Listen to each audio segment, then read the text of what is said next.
السلام علیکم ورحمۃ اللہ ناظرین، میں ہوں محمد انصر اور آپ دیکھ رہے ہیں اے کے میڈیا۔ آج ہم کچھ خبروں کے ساتھ آپ کے سامنے حاضر ہوئے ہیں اور کچھ ڈیولپمنٹس ہیں پاکستان اور چائنا کے حوالے سے، وہ آپ کے ساتھ شیئر کرتے ہیں کہ ابھی حال ہی میں انڈین چیف آف اسٹاف نے کہا ہے کہ انڈیا جو ہے وہ 24/7 جو ہے وہ جنگ کی فل فلیج وار کی تیاری کر رہا ہے اور آپریشن سندور ابھی جاری ہے۔ اس کے ساتھ ہی ہمارے army chief general Syed Asim Munir صاحب انہوں نے دورہ کیا ہے چائنا کا۔ کچھ ڈیولپمنٹس ہیں کہ ہمارے آرمی چیف نے جو دورہ کیا وہ بڑی اہم نوعیت کا دورہ ہے۔ انڈینز جو بیانات دے رہے ہیں اور جو کچھ کہہ رہے ہیں کہ آپریشن سندور ابھی جاری ہے اور جو ان کی ایکسرسائز جاری ہیں اور جس قسم کے وہ تجربات کر رہے ہیں، تو ڈرون سے میزائل فائر کرنے کا تجربہ کیا ہے انڈیا نے حال ہی کے اندر، اور اسی طرح پاکستان نے بھی تھوڑے دن پہلے 4-5 دن پہلے جو ہے ابدالی میزائل کا ٹیسٹ کیا ہے۔ اسی طرح پاکستان نے جو ہے اور اسی طرح پاکستان نے زمین سے سمندر پر مار کرنے والے میزائل کا بھی تجربہ کیا ہے حال ہی کے اندر۔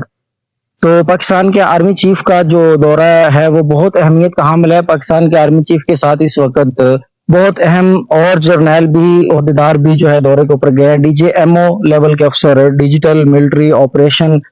میجر جنرل کاشف بھی ان کے ساتھ ہیں اس دورے کے اندر، اور وہاں پر بڑی اہم ملاقاتیں ہوئی ہیں۔ عموماً 1 to 1 یہ ملاقاتیں نہیں ہیں، بلکہ یہ بہت اہم نوعیت کا دورہ ہے۔ اس کے اندر وائس پریزیڈنٹ چائنا انہوں نے آرمی چیف کے ساتھ ملاقات کی ہے، اسی طرح وزیر خارجہ چائنا کے ہیں انہوں نے ملاقات کی ہے چیف آف آرمی اسٹاف سے، اور اسی طرح وہاں کے جو پبلک ریلیشن کے جو پبلک لبریشن آرمی ہے اس کے جو پولیٹیکل چیف ہیں انہوں نے بھی چیف آف آرمی اسٹاف کے ساتھ جنرل سید عاصم منیر صاحب کے ساتھ ملاقات کی ہے۔ تو ایک طرف گزشتہ کچھ عرصے سے ہم نے آپ کو بتایا تھا کہ انڈیا چائنا کے قریب ہونے کی کوشش کر رہا ہے، اور اس نے رشیا کو بھی درمیان میں ڈالا اور کافی ساری اس نے کوشش کی کہ پاک انڈیا جنگ کی صورت میں جو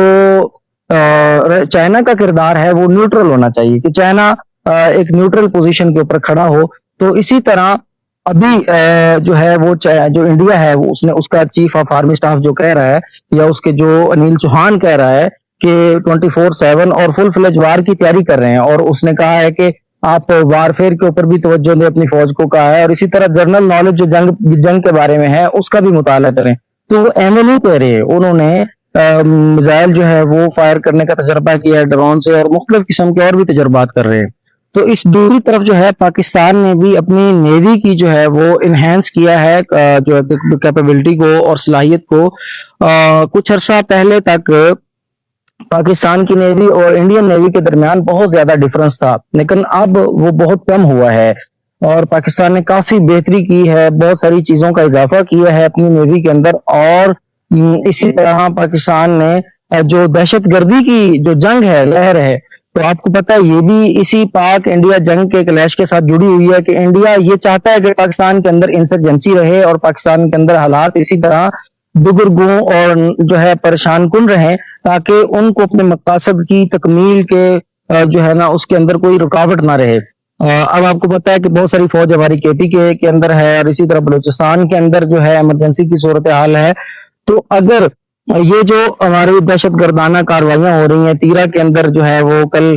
مسئلہ بنا، اور اسی طرح بنو کے اندر رات خبر آئی تھی کہ وہاں پر بھی دہشت گرد گھسے ہیں، تو یہ ہماری فوج کو جو گھیرنے کی کوشش ہو رہی ہے، ہماری فوج کو جو نقصان پہنچانے کی کوشش ہو رہی ہے، دہشت گردی کی ایک نئی لہر آئی ہے اور بڑی شدت کے ساتھ آئی ہے، یہ اسی کلیش کے ساتھ انڈیا کے معاملے کے ساتھ جڑا ہوا ہے کہ انڈیا پاکستان کو اندر سے بھی ڈی سٹیبلائز کرنا چاہتا ہے اور پھر باہر سے حملہ کر کے وہ پاکستان کو جو ہے وہ شدید نقصان پہنچانا چاہتا ہے۔ یہ جو دورہ تھا چائنا کا، اس کے اندر یہی چیز طے ہوئی کہ چائنا نے کمٹمنٹ کی ہے پاکستان کے ساتھ کہ آپ کی دہشت گردی کی جنگ میں سیٹلائٹ امیجز ہوں یا جس قسم کی بھی امداد کی ضرورت ہو، ہم آپ کو فل سپورٹ کریں گے، آپ جنگ لڑیں دہشت گردی کے خلاف۔ اسی طرح سی پیک کے حوالے سے چیزیں تھی کہ سی پیک کے اوپر جو کام ہو رہا ہے، چائنیز یہاں پر ہیں، ان کو سیکورٹی جو ہے وہ دینے کے حوالے سے کچھ معاملات طے پائے ہیں۔ اسی طرح جو ہے اسٹریٹجک پارٹنرشپ اور اسی طرح جو ایک دوسرے کے ساتھ ڈیفنس پارٹنرشپ ہے، اس کے اوپر بھی کافی چیزوں کے اوپر ایگریمنٹ ہوا ہے اور بہت ساری چیزیں طے پائی ہیں۔ یہ کچھ بنیادی طور پر مقاصد تھے ہمارے دورے کے۔ تو میں آپ کو یہ بتا دوں کہ جہاں پر انڈیا تیاریاں کر رہا ہے اور وہ بڑے تیزی کے ساتھ جو ہے اپنی چیزوں کے اندر اضافہ کر رہا ہے، فوج لا رہا ہے اور ایکسرسائزیں کر رہا ہے، اور یہ اس کی تیاریاں بلا وجہ نہیں ہے. اس کا جو جنون ہے، جنگی جنون مودی کا، وہ ابھی تک ختم نہیں ہوا. لیکن ہم آپ کو بتا دیں کہ پاکستان کے پاس بہت اچھی صلاحیت ہے انڈیا کو جواب دینے کی. اگر انڈیا نے دوبارہ حماقت کی تو ان کو پہلے سے زیادہ مار پڑے گی اور بڑی ٹکا کے پڑے گی. پاکستان نے اپنی نیوی کے اندر، ایئر فورس کے اندر، میزائل ٹیکنالوجی کے اندر، اپنی بری بحری اور ایئر فورس کے اندر جو ہے تمام قسم کی صلاحیتوں کو اس دورانیے میں، جو ابھی انڈیا کی پاک جنگ کے بعد جو جو وقت گزرا ہے، اس کے اندر بڑا اضافہ کیا ہے. اور ابھی اسحاق ڈار جو ہے وہ امریکہ کے دورے کے اوپر ہیں، وہ بھی اسی کے ساتھ ہی ریلیٹ ہے. وہ بھی اسی لیے ہی ملاقاتیں ہو رہی ہیں، باہر کے دورے ہو رہے ہیں کہ اپنے جو ہے جہاں پر انڈیا تیاری کر رہا ہے، پاکستان بھی تیاری کر رہا ہے اور پاکستان بھی بھرپور تیاری کر رہا ہے. لیکن یہاں پر پاکستان کو جو ایک مسئلہ ہے وہ اندرونی دہشت گردی ہے. یہ مسائل بہت زیادہ ہے، اس کے اوپر پاکستان کو توجہ دینے کی ضرورت ہے کہ اگر انڈیا ہمارے اوپر حملہ کرتا ہے تو دوسری طرف ہمارے ملک کے اندر جو دہشت گردی ہو رہی ہے وہ ہمیں ڈیسٹیبلائز کرنے کی کوشش کر سکتی ہے. تو سب سے پہلے اندرونی دشمن کو ختم کریں اور پھر بیرونی دشمن کی طرف بھی جائیں گے. اور جہاں پر ہم بیرونی دشمن کے اوپر توجہ دے رہے ہیں، وہاں پر اندرونی دشمن کے اوپر اس سے بھی زیادہ توجہ دینے کی ضرورت ہے.